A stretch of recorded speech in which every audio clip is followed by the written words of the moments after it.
ఈరోజు నల్గొండ పట్టణంలోని గాంధీనగర్లో యాదవ్ భవన్లో బీసీ సంక్షేమ సంఘం జాతీయ అధ్యక్షులు ఆర్ కృష్ణయ్య సూచన మేరకు బీసీ సంక్షేమ సంఘం నల్గొండ ఆధ్వర్యంలో విలేకరుల సమావేశం నిర్వహించారు.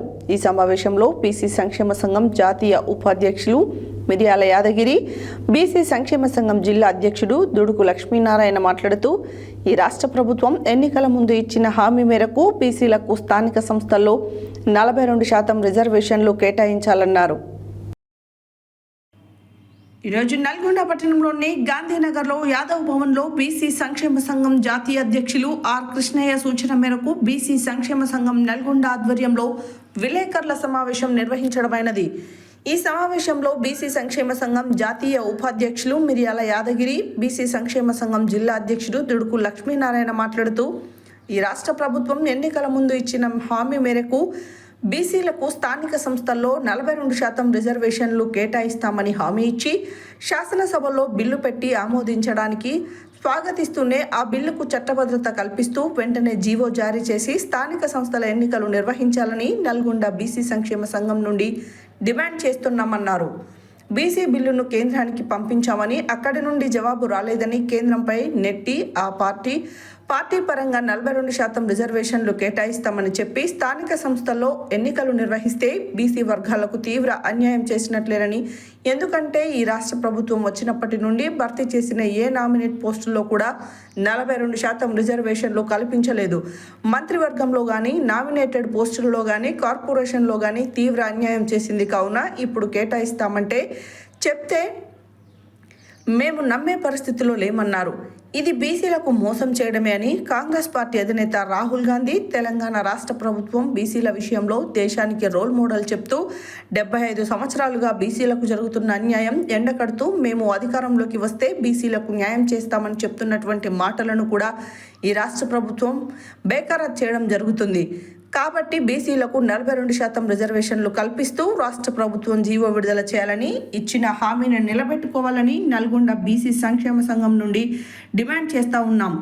లేని ఎడల బీసీలు పెద్ద ఎత్తున పోరాటం చేస్తామని, రాష్ట్ర ప్రభుత్వం బీసీ వ్యతిరేక విధానాన్ని ఎండకడతామని, రాబోయే అన్ని ఎన్నికల్లో బుద్ధి చెబుతామని హెచ్చరించారు. ఈ కార్యక్రమంలో బీసీ సంక్షేమ సంఘం రాష్ట్ర కార్యదర్శి గుండు వెంకటేశ్వర్లు, జిల్లా కోశాధికారి జరిపోతుల రమేష్ గౌడ్, జిల్లా కార్యదర్శి షట్టు యాదగిరి, వల్లకీర్తి శ్రీనివాస్, యువజన సంఘం జిల్లా వర్కింగ్ ప్రెసిడెంట్ మల్లెబోయిన సతీష్ యాదవ్, ఉపాధ్యక్షులు సుంకరబోయిన శివ యాదవ్, బీసీ సంక్షేమ సంఘం సహాయక కార్యదర్శి అల్లి చంద్రయ్య, ఆడం తిరుపతి గౌడ్, కొవ్వూరి హరిబాబు, గంజి మల్లేశం తదితరులు పాల్గొన్నారు. బీసీలకు న్యాయం జరగాలని గవర్నమెంట్ డిమాండ్ చేస్తా ఉన్నాం. రేపు జరగబోయే ఎలక్షన్లలో 42% రిజర్వేషన్ బీసీలకు తీర్మానం చేసిన తర్వాతనే అన్ని రంగాల్లో ఎలక్షన్ జరపాలని ప్రభుత్వానికి డిమాండ్ చేస్తాం. రిజర్వేషన్లు స్థానిక సంస్థలు కనిపిస్తుంది మేనిఫెస్టోలో అమలు చేయడం ప్రకటించడం జరిగింది. దానితో భాగంగా అసెంబ్లీలో తీర్మానం చేసి కేంద్రం పంపడం జరిగింది. ఇప్పుడు ఆ కేంద్ర ప్రభుత్వంలో పార్లమెంట్లో చట్టం చేసి ఎస్సీ వర్గీకరణ లాగానే దానికి చట్టబద్ధత కల్పించి స్థానిక సంస్థల ఎన్నికలు నిర్వహించాలన్న బాధ్యత కేంద్రపైన రాష్ట్ర ప్రభుత్వం పైన ఉంది. రాష్ట్ర ప్రభుత్వంలో మేమేదో మా అసెంబ్లీ తీర్మానం చేసి మా బాధ్యత తీరిపోయిందనే క్రమంలో అట్లే ఉండిపోతుంది. అది కాకుండా ఈ ఎన్నికలు అన్ని పార్టీలు కూడా 42% రిజర్వేషన్ ఇవ్వాలనే క్రమంలో ముందు ఎలక్షన్లు కూడా ప్రయత్నంలో ఉంది. అలాంటి ప్రయత్నాలు నిర్వహించుకొని ఈ 42%కి చట్టబద్ధత కల్పించి ఎలక్షన్స్ నిర్వహించాలని బీసీ సంక్షేమ సంఘం నడుపుతుంది. తెలంగాణ రాష్ట్ర ప్రభుత్వం, రాష్ట్ర ముఖ్యమంత్రి రేవంత్ రెడ్డి గారు 42% స్థానిక సంస్థల్లో రిజర్వేషన్లు ఇస్తామని ప్రకటించి ఈ రాష్ట్ర ప్రభుత్వం జీవో లేకుండా ఎన్నికలకు పోవడానికి చూస్తుంది. 42% రిజర్వేషన్లు కట్టుబడి ఉంటామని చెప్పడం అది సరి అయిన పద్ధతి కాదు. జీవో ఇమీడియట్లీ తీయాల్సిన అవసరం ఉంది. జీవో తీసిన తర్వాతనే స్థానిక సంస్థల ఎన్నికలకు పోవాలని నల్గొండ బీసీ సంక్షేమ సంఘం నుంచి డిమాండ్ చేస్తా ఉన్నాం. ఎందుకంటే జీవో తీస్తే అన్ని పార్టీలు దాని నిబంధనలు కట్టుబడి ఉంటుంది కాబట్టి తప్పనిసరి జీవో తీయాల్సిన అవసరం ఉంది. అప్పుడు బీసీసీగా ఉన్నప్పుడు 42% రిజర్వేషన్లు మేము ఇస్తామని స్వయంగా ప్రకటించినటువంటి మీరు రాహుల్ గాంధీ డేటా చెప్పించి అప్పటి నుంచి ఇప్పటి వరకు కూడా సుమారు 1 సంవత్సరంన్నర కాలం అయింది. ఇప్పటి వరకు కూడా అసెంబ్లీలో తీర్మానం చేసి ఏదో పార్లమెంట్లో పెట్టామని చెప్తా ఉన్నారు. అట్లా కాకుండా బీసీలకు న్యాయం జరిగే విధంగా కేవలం అసెంబ్లీ తీర్మానమే కాదు, ఖచ్చితంగా పార్లమెంట్ ఆమోదించేంత వరకు ఆ యొక్క రిజర్వేషన్ యొక్క ఫలాలు బీసీలకు అందేంత వరకు ముఖ్యమంత్రిదే బాధ్యత అని మేము బీసీ సంక్షేమ సంఘం నుంచి హెచ్చరిస్తా ఉన్నాం.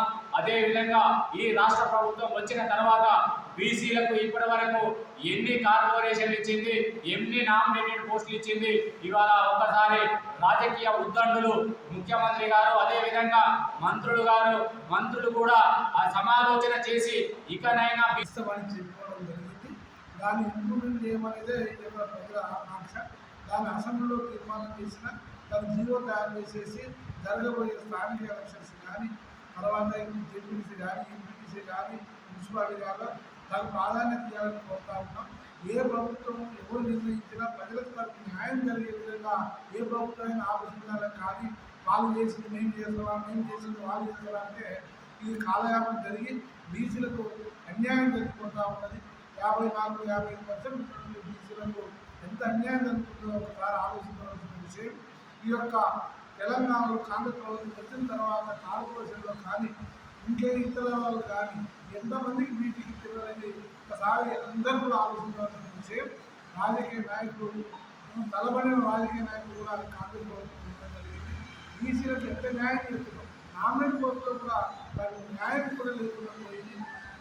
పోటీ చేద్దామంటే ఆర్థికంగా లేదు. కార్పొరేషన్లో మనకు న్యాయం చేయడానికి తగు నిర్ణయం కూడా తీసుకోవడం లేదు. కాబట్టి దయచేసి ప్రభుత్వానికి విన్నపం తీసి విధంగా తరఫున రేపు జరగబోయే ఎలక్షన్లలో 42% రిజర్వేషన్ డిసైడ్ చేసి గవర్నమెంట్ ఆమోదం పొందిన తర్వాతనే అన్ని ఎలక్షన్లో పోయి అన్ని విధాలుగా సహకరించి భారత న్యాయం చేయాలని కోరుతాము. లేదా పెద్ద ఎత్తున విజయం జరుగుతుందని కూడా ఈ యొక్క సత్యాన్ని తెలియజేస్తాము.